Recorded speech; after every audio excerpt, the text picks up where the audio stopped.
ನಮಸ್ಕಾರ, ವನಶ್ರೀ ಚಾನಲ್ಗೆ ಸ್ವಾಗತ. ಹೊಸ ವಿಡಿಯೋ ತಂದಾಯಿತು. ಬನ್ನಿ ಇವತ್ತು ಮುದ್ದು ಸೊಸೆ ಸೀರಿಯಲ್ಲು ಹೇಗೆ ಮೂವ್ ಆಗುತ್ತೆ, ಏನು ಸ್ಟೋರಿ ನೋಡೋಣ. ಅದಕ್ಕೆ ಮುಂಚೆ ನೀವು ನನ್ನ ಚಾನಲ್ಗೆ ಸಬ್ಸ್ಕ್ರೈಬ್ ಮಾಡಿಲ್ಲ ಅಂದರೆ ದಯವಿಟ್ಟು ಸಬ್ಸ್ಕ್ರೈಬ್ ಮಾಡ್ಕೊಳ್ಳಿ, ಹಾಗೆ ಒಂದು ಲೈಕ್ ಕೊಡಿ. ಇವತ್ತು ಈಶ್ವರಿ ಉರ್ಕೊಂಡು ಬಿದ್ದೋಗ್ತಾ ಇದ್ದಾಳೆ ಸೆಡ್ಡಲ್ಲಿ. ಅವಳಿಗೆ ಐಷಾರಾಮನ ಜೀವನದಲ್ಲಿ ಇದ್ದಾಳಲ್ವ, ಇದು ಹಿಂಸೆ ಆಗ್ತಾಯಿದೆ. ಈ ಕಡೆ ಬಂದು ಅಜ್ಜಿ ವಿದ್ಯನ್ನು ಭದ್ರನ್ನು ಒಂದು ಮಾಡಬೇಕು ಅಂತ ಸತಗತ ಪ್ರಯತ್ನ ಮಾಡ್ತೈತೆ. ಆದರೆ ಯಾರೂ ಮಾತು ಕೇಳ್ತಾ ಇಲ್ಲ. ಅಲ್ಲಿ ಶಿವರಾಮೇಗೌಡ ಸುಮ್ಮನಿರವ, ನೀನು ಅದಕ್ಕೆಲ್ಲ ತಲೆ ಕೆಡಿಸ್ಕೋಬೇಡ ಅಂತ ಅವನಂತಾನೆ. ಇಲ್ಲಿ ಬಂದರೆ ಭದ್ರ ಕಾಗೆ ಮುತ್ಕಿ ಸುಮ್ಮನೆ ಕೂತ್ಕ, ನಿನ್ಗೇನು ಗೊತ್ತಾಗಲ್ಲ, ನೀನು ಮಾತಾಡಬೇಡ ಅಂತ ಇವನಂತಾನೆ. ವಿದ್ಯೆನ ಕೇಳಿದ್ರೆ ಇಲ್ಲ ಅಮ್ಮಮ್ಮ ಅದಾಗದೇ ಇಲ್ಲ, ಕೊನೆವರೆಗೂ ನಾನು ಹಿಂಗೆ ಇರೋದೇ ಅಂತ ಅವಳಂತಾಳೆ. ಯಾರ ಕಡೆ ಬಿದ್ದು ಸಾಯಲಿ ನಾನು ಅಂತ ಅಜ್ಜಿ ತುಂಬಾ ಯೋಚನೆ ಮಾಡುತ್ತೆ. ಯೋಚನೆ ಮಾಡಿ ಆಮೇಲೆ ಈ ಕಡೆ ಬಂದು ವಿದ್ಯಾ ಹೋಟೆಲ್ ಓನರ್ ಅಡ್ವಾನ್ಸ್ ಕೊಟ್ಟಿರ್ತಾನಲ್ವ, ಔಟ್ ಹೌಸಿಗೆ ಬಾಡಿಗೆಗಾದರೆ ಇರ್ತೀನಿ, ಇಲ್ಲಾಂದರೆ ಇರಲ್ಲ ಅಂತ ಹೇಳಿರ್ತಾಳೆ. ಹಾಗಾಗ್ಬಿಟ್ಟು ಔಟ್ ಹೌಸಿಗೆ ಇವತ್ತು ಬಾಡಿಗೆ ಕೊಡೋಕ್ಕೆ ಬರ್ತಾಳೆ. ಅಮ್ಮಮ್ಮ ಇಸ್ಕೊಳ್ಳಲ್ಲ ಬಾಡಿಗೆನ. ನಿಂಗೇನು ತಲೆ ಕಟ್ಟಿದೆಯಾ ವಿದ್ಯಾ, ಏನಾಗೈತೆ ನಿನಗೆ, ಯಾಕೆ ಹಿಂಗಾಡಿಯಾ, ಹೋಗೆ ಸುಮ್ಮನೆ ಅಂತ ಬೈತದೆ. ಅದಕ್ಕೆ ಅವಳು ಹೇಳ್ತಾಳೆ, ಇಲ್ಲ ಅಮ್ಮಮ್ಮ, ನಾನು ದುಡ್ದುಬಿಟ್ಟು ನಾನು ಕೊಡ್ತೀನಿ ಬಾಡಿಗೆ ಅಂತ ಹೇಳಿದ್ದೆ. ನಾನು ಸುಮ್ಮನೆ ಆದರೆ ಬಾಡಿಗೆ ಇಲ್ದಲೆ ಆದರೆ ಇಲ್ಲಿ ಇರೋಕ್ಕಾಗಲ್ಲ ನನಗೆ, ಬಾಡಿಗೆ ತಗೊಳ್ಳೋದಿದ್ರೆ ಮಾತ್ರ ಇಲ್ಲಿ ಇರ್ತೀನಿ ಅಂತ ಹೇಳ್ತಾಳೆ. ಅದಕ್ಕೆ ಚಂಪಾ ಏನು ಮಾತಾಡಲ್ಲ, ಸುಮ್ಮನೆ ನಿಂತಿರ್ತಾಳೆ. ವಿದ್ಯಾ ಅಂತಾಳೆ, ಅಮ್ಮಮ್ಮ ತಗೊಳ್ಳಿ ಬಾಡಿಗೆಯ, ನಾನು ಮಾತ್ರ ಹಂಗೆ ಆದರೆ ಇರಲ್ಲ, ಪುಕ್ಷಟೆ ಇರಲ್ಲಕ್ಕೆ ನಾನು ಇಷ್ಟ ಇಲ್ಲ, ನಂಗೆ ಬೇಡ ಅಂತ. ಆದರೆ ಅಮ್ಮಮ್ಮ ತಗೊಳ್ಳೋದೇ ಇಲ್ಲ, ಬೇಜಾರು ಮಾಡ್ಕೊಳ್ಳುತ್ತೆ. ಚಂಪನ ಕೈಗೆ ಕೊಟ್ಬಿಟ್ಟು ಅಮ್ಮಮ್ಮಂಗೆ ಆಮೇಲೆ ಕೊಡು ಚಂಪ ನೀನು ಅಂತ ಹೇಳ್ತಾಳೆ. ಆಮೇಲೆ ಚಂಪಾ ಇಸ್ಕೋತಾಳೆ. ಆಮೇಲೆ ಅವಳು ಹೋಗ್ತಾಳೆ ವಿದ್ಯಾ ಮನೆಗೆ, ಔಟ್ ಹೌಸಿಗೆ ಹೋಗ್ತಾಳೆ. ಈ ಕಡೆ ಈ ಅಜ್ಜಿ ಭಾಳ ಯೋಚನೆ ಮಾಡುತ್ತೆ. ನೆನ್ನೆಯಿಂದನೂ ಯೋಚನೆ ಮಾಡ್ತಾನೆ. ನಿನ್ನೆನೂ ಬೇರೆ ರೀತಿ ಯೋಚನೆ ಮಾಡ್ತಿತ್ತು, ಇವತ್ತು ಬೇರೆ ರೀತಿ ಯೋಚನೆ ಮಾಡ್ತೈತೆ. ಎಷ್ಟು ಯೋಚನೆ ಮಾಡಿದ್ರೂ ಅವರಿಬ್ಬರನ್ನ ಒಂದು ಮಾಡೋಕ್ಕೆ ಆಗ್ತಿಲ್ವಲ್ಲ, ಏನು ಕತೆ ಅಂತ ಹೇಳ್ಬಿಟ್ಟು ಯೋಚನೆ ಮಾಡ್ತಲೇ ಐತೆ.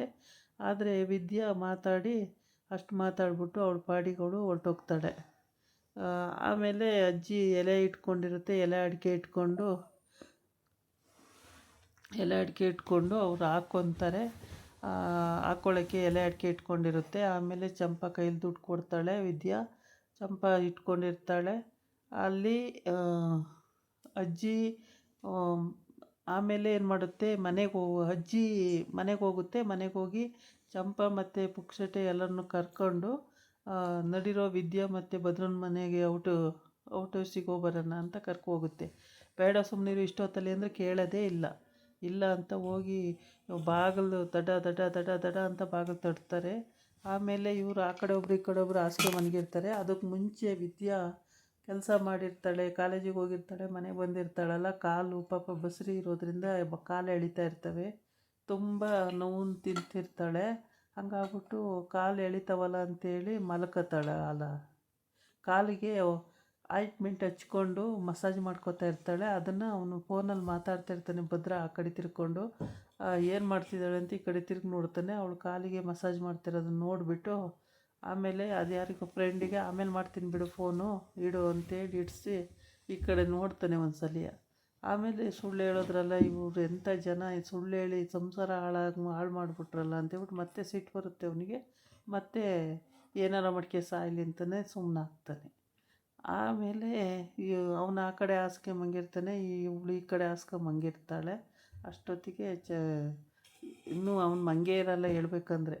ಇವಳು ಮಲ್ಕೊಳ್ಳೋಕೆ ರೆಡಿಯಾಗಿರ್ತಾಳೆ. ಅಷ್ಟೊತ್ತಿಗಾಲೇ ಅಜ್ಜಿ ರೆಡಿ ಆಗ್ಬಿಡುತ್ತೆ. ತೆಗಿರೋ ಬಾಗಿಲು ಅಂತ ದಟ ಬಟ ಅಂತ ಬಾಗಿಲು ಬಡಿಯುತ್ತೆ.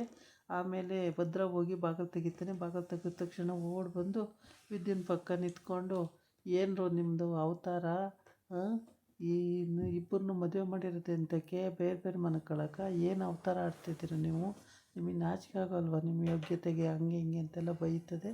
ಅಜ್ಜಿ ಬೈದ್ಬಿಟ್ಟು ಇಬ್ಬರು ಒಂದಾಗಿ ಇದ್ದರೆ ಸರಿ, ಇಲ್ಲಾಂದ್ರೆ ಸುಮ್ಮನಿರಲ್ಲ ಅಂತ ಹೇಳಿ ಬರುತ್ತೆ.